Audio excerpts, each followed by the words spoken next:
Welcome to Lesson 17 of How to Understand Quranic Grammar series. Last time we started discussing the particles of Jazm, and we said that there are three main types of the particles of Jazm. Negation particles, which are lam, lamma, alam, and la. And these were the ones that we discussed in the previous lesson. But we also have conditional particles, which are in, ma, man, and Aina. And finally, we have the lam of command. In this lesson, we'll be discussing these two categories of Jazm particles. So let's get started. As a quick reminder, Jazm particles have three effects on the present verb, which comes after it. First, they cause the verb to have sukoon rather than dhamma. And second, with plural and dual verbs ending with noon, they will lose their noon at the end of the verb. And third, with verbs ending with weak or sick letters, this weak or sick letter will be dropped. Now, let us start investigating the conditional particles one by one. But before we do that, we first need to understand what a conditional is. Well, a conditional sentence is a sentence made up of two smaller sentences.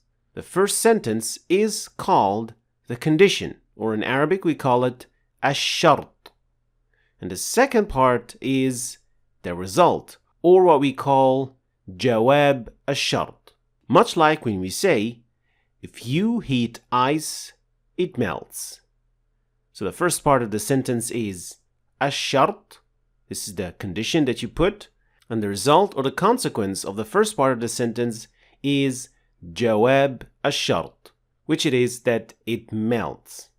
Now, what makes these conditional particles in Arabic quite special is that they sometimes not only affect one verb, but they can affect both verbs in ajer and jawab ajer and put both of them in jazm state. So let's start with the first particle to see how this can happen in context. The first particle is in, which means if, which will naturally be followed by two sentences, ash-shart and jawab ash-shart. Now, in this coming example, in functions as a jazm particle. وَإِن تُطِيعُوهُ تَهْتَدُوا. Now, in this example, we have a full conditional sentence. The condition or ash-shart is إن تطيعوه. So it would then be if you obey him. Now, what is the result or jawab ash-shart? And that is then the last word, which is تهتدوا. You will be guided. But the most important thing that we can notice here is that both of these verbs, in the condition and in the result, they are both in the state of jazm. How? Well, the first verb is originally تُطِيعُونَهُ, because the verb تُطِيعُون is a plural verb that ends with noon, but the noon was dropped, and then we have تُطِيعُوه. And the same thing applies to the last verb. تَهْتَدُوا is originally تَهْتَدُون. So here, jawab ash-shart contained a verb in jazm state as well.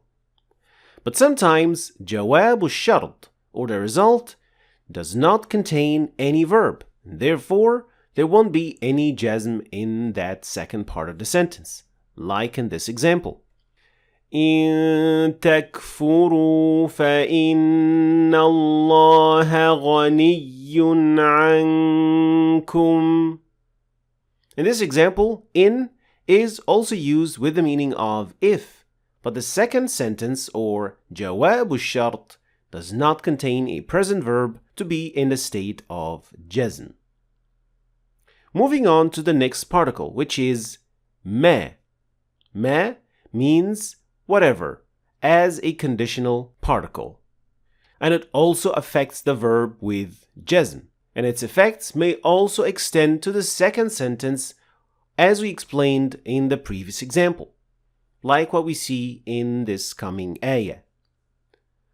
وَمَا تَفْعَلُوا مِنْ خَيْرٍ يَعْلَمْهُ اللَّهُ.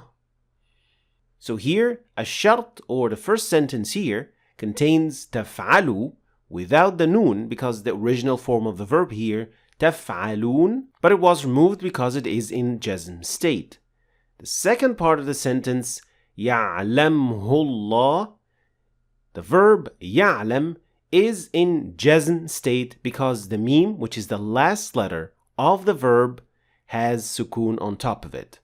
Now the ha that you see at the end of the verb, this is not an original part of the verb. So we cannot say here that the verb ends with dhamma because this is a pronoun that was attached to the verb.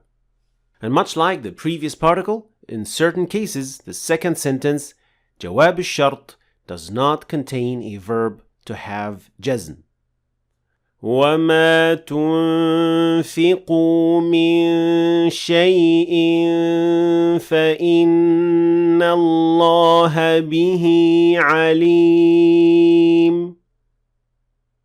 The next particle is men, and it means whoever, again with the meaning of a conditional particle, like the following ayah. وَمَن يُرِدْ ثَوَابَ الدُّنْيَا نُؤْتِهِ مِنْهَا.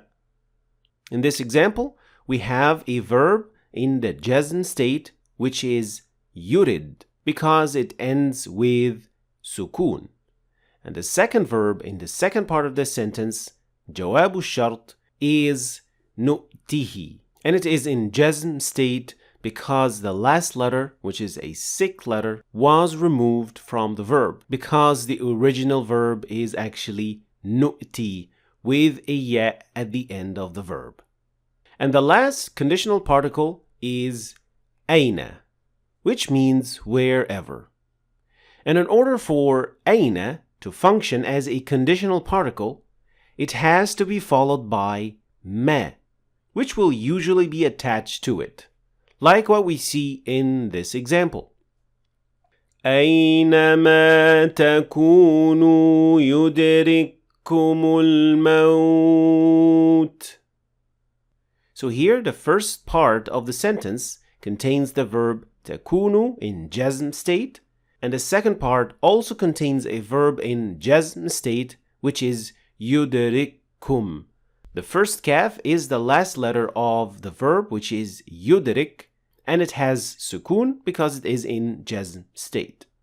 And in much less common cases, aina and ma are actually detached, and they will still deliver the same meaning of the conditional aina, like in this example. أينما تكونوا يأت بكم الله جميعا. It is important to know that using أينما in a separated state as a conditional particle is much less common than using it as one word. So you will see it much less commonly with this meaning in the Quran.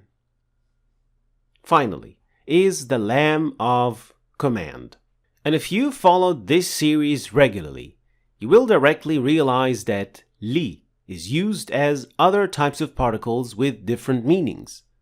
We use it as jar particle and also as a particle of nasb. That's why it is important to check what comes after it to help you determine the meaning of li. Lam of jazm, or the lam of command, is used to give command, like in this example. لِيُنْفِقْ ذُو سَعَةٍ مِّن سَعَتِهِ. And we know that it is the lam of command because the verb يُنْفِقْ is in jazm state with sukoon at the end of it. But if the verb was in a different state, we would have a different conclusion, like in this example. تبارك الذي نزل الفرقان على عبده ليكون للعالمين نذيرا. In this example, li is followed by a present verb, but that verb is in a nasb state. There is fatha at the end of it. If you remember the meaning of li as a nasb particle, you would know that this particle is used with the meaning of in order to, or to give a particular reason. But if we use it before a noun, it would be a jar particle, like when we read وَنَضَعُ الْمَوَازِينَ الْقِسْطَ لِيَوْمِ الْقِيَامَةِ. So the noun coming after the lam is in jar state, so we may conclude that this is a jar particle. Finally, remember that we are almost at the end of our third stage of this course. We have finished discussing the first 3 types of particles, and in the next lesson, we'll be discussing the flexible particles. Thanks for watching. If you want to start your journey to learn the tajweed of the Quran, you can click on this link. And if you want to understand the Quran in Arabic, then you should click on that link. And finally, I hope you've learned something new today, and I will see you next time.